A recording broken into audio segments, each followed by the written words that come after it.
Through the Solomons, in the Marianas, at Pellalew, Iwo Jima, and almost every island where Marines have stormed ashore, the Japanese have heard a strange language gurgling through the earphones of their radio listening sets, a voice code which defies decoding.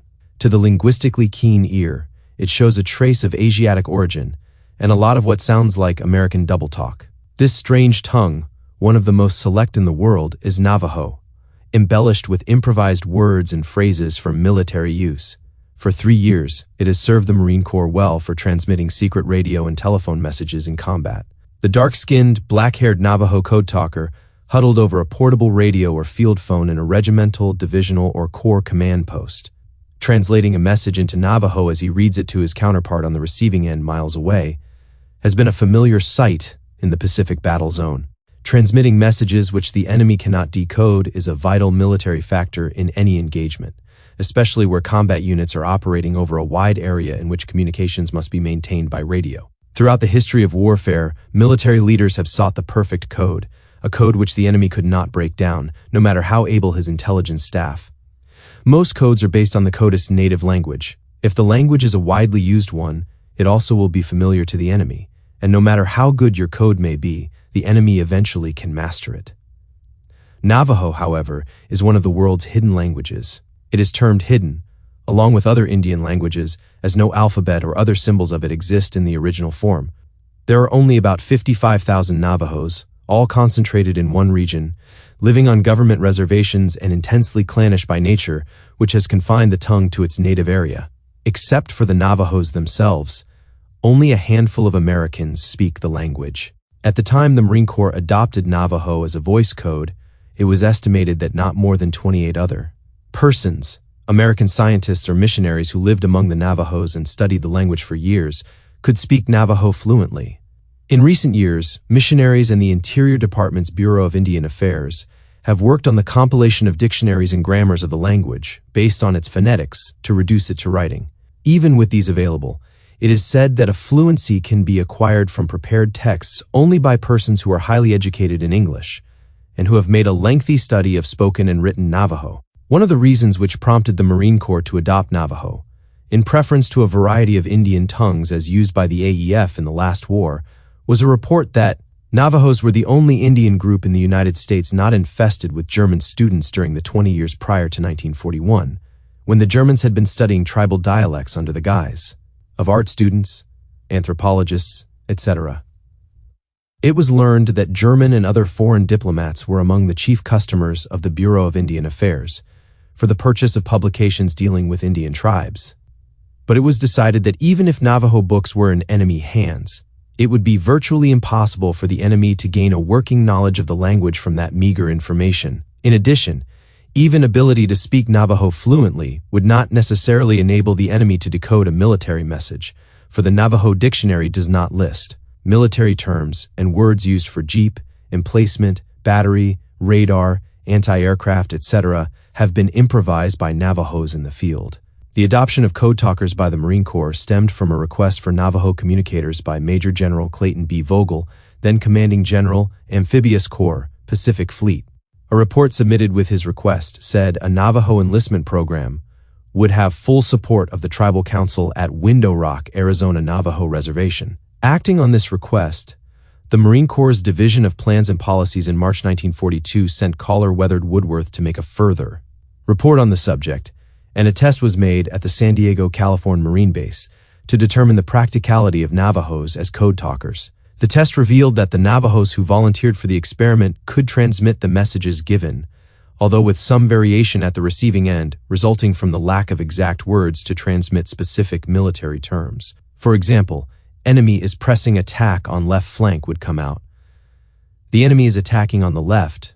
Proper schooling in military phraseology, it was believed, could correct this variation, and the following month the Marine Corps authorized an initial enlistment of 30 Navajos to ascertain the value of their services. The enlistment order required that recruits meet full Marine Corps physical requirements and have a sufficient knowledge of English and Navajo to transmit combat messages in Navajo.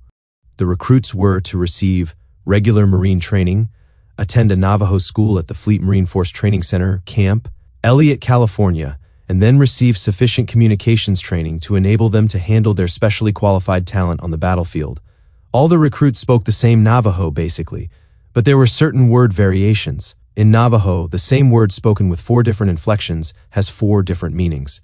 The recruits had to agree on words which had no shades of interpretation, for any variation in an important military messages might be disastrous. As might be expected in any group of youths, they were not equal in education or intelligence. Some of the military terms were very complex to the unschooled. All had to be able to understand them thoroughly in order to translate them into their native language. Some were not easily adaptable to communications work. It was difficult in several instances for non-Navajos to instruct the recruits in Marine Corps activities.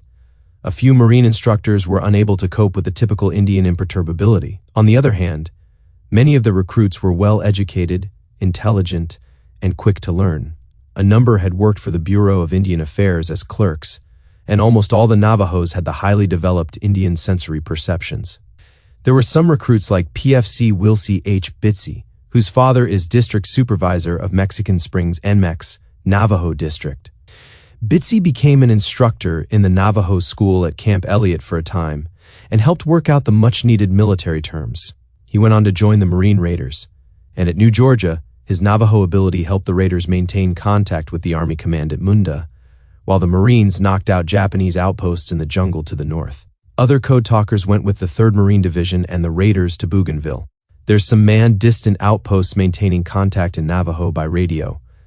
It was found best to have close friends work together in teams of 2, for they could perfect their code talk by personal contact. The men in their units learned that in addition to their language ability, the Navajos also could be good Marines. They could do their share of fighting, and they made good scouts and messengers. There had been concern in some quarters that dark-skinned Navajo might be mistaken for Japanese soldiers. In the latter days of the Guadalcanal action, one Army unit did pick up a Navajo communicator on the coastal road and messaged the Marine command. "We have captured a Japanese in Marine clothing with Marine identification tags." A Marine officer was startled to find the prisoner was a Navajo who was only bored by the proceedings. The code talkers went on into more campaigns, proving their ability, and the Navajo quota in the Marine Corps rose from 30 to 420. At their TBXs, they transmitted operational orders, which helped us advance from the Solomons to Okinawa. It was found that the Navajo are not necessary at levels lower than battalions. For messages between battalions and companies, the extra security is not required, and speed is the paramount issue. The 3rd Amphibious Corps reported that the use of the talkers during the Guam and Pellalew operations was considered indispensable for the rapid transmission of classified dispatches. Enciphering and deciphering time would have prevented vital operational information from being dispatched or delivered to staff sections with any degree of speed. At Iwo Jima, Navajos transmitted messages from the beach to division and corps commands afloat early on D-Day, and after the division commands came ashore, from division ashore to corps afloat. Last April, authority was granted to establish a retraining course for Navajos at FMF PAC. Under this plan, 5 code talkers are taken from each division to attend an intensive 21-day course, which gives emphasis to plane types, ship types, printing and message writing, and message transmission. These Navajos then return to their divisions to instruct the remaining men. It is emphasized that code talkers work out successfully only where interest is shown by the command, and where training continues between operations. As for the Navajos themselves, they probably are not any more enthusiastic about the concentrated schooling than most young Marines would be about schooling, for they are amused at being regarded as different from other Marines. On rare occasions, though, they do lapse into some typical Indian gyrations. Ernie Pyle, in one of his last dispatches from Okinawa, described how the 1st Division's Navajos had put on a ceremonial dance before leaving for Okinawa. In the ceremony, they asked the gods to sap the strength of the Japanese in the assault. According to a later report, when the 1st Division met the strong opposition in the south of Okinawa, one Marine turned to a Navajo code talker and said, "Okay, what about your little ceremony? What do you call this?" "This is different," answered the Navajo with a smile. "We hath prayed only for an easy landing." Many Indians reported as prisoners of war have now been released and have come home again. Lieutenant Frank Paisano Jr., a prisoner of the Germans, has returned to Laguna Pueblo.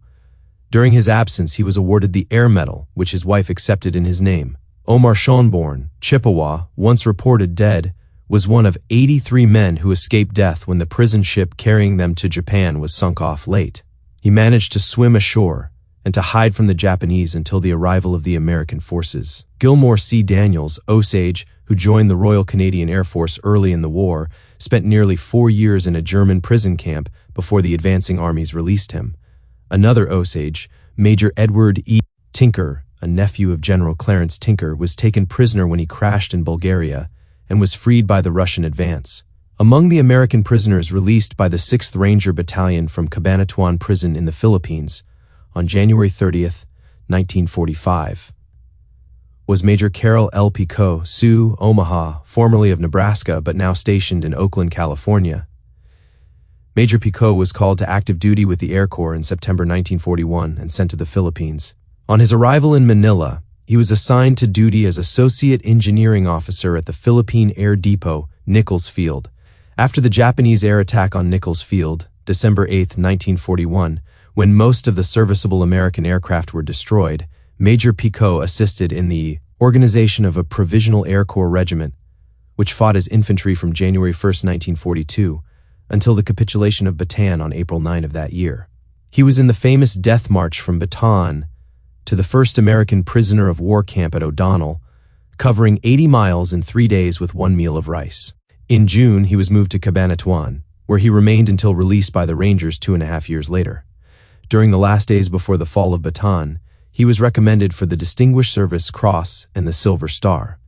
Major Picot comes of a distinguished Indian family. His grandfather was Joseph Laflèche Iron Eyes, the last chief of the Omaha tribe. His mother, Susan Laflèche Picot, was the first Indian woman physician and is remembered with veneration for her life of unselfish service to both Indians and whites. The late Francis Laflèche, distinguished ethnologist, was his uncle, and Suzette Laflèche Tibble's bright eyes, who lectured throughout the civilized world and was the most famous Indian woman of the 1880s and 1890s, was his aunt. Major Picot reported that there were more than 300 Indians on Bataan and Corregidor. While in the prison camps, he met and talked with many from all sections of the country. He added, "Their battle record, individually and as a whole, left nothing to be desired. Not all the news of the prisoners of war is good. Some did not survive the rigors and the mistreatment in the camps, and some were lost in the torpedoing of several ships carrying prisoners of war from the Philippines to Japan. Others perished when another ship was bombed and sunk in Subic Bay. It is hoped that as time goes on, more will be found alive, and that the lists of released prisoners will grow." Thanks for watching. If you have a thought on the Navajo during World War II and their depiction in the film Wind Talkers, drop a comment below. If you enjoyed the video, please hit the like button.